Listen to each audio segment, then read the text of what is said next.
ও 30 টাকা কেজি মাছ বাবু ভেয়ে খাবে তো। জল দিয়ে বেশি করিস না, 8টা বাজে দেরি করিস না,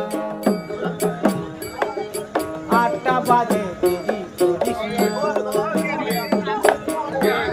ও 30 টাকা কেজি মাছ বাবু ভেয়ে খাবে তো।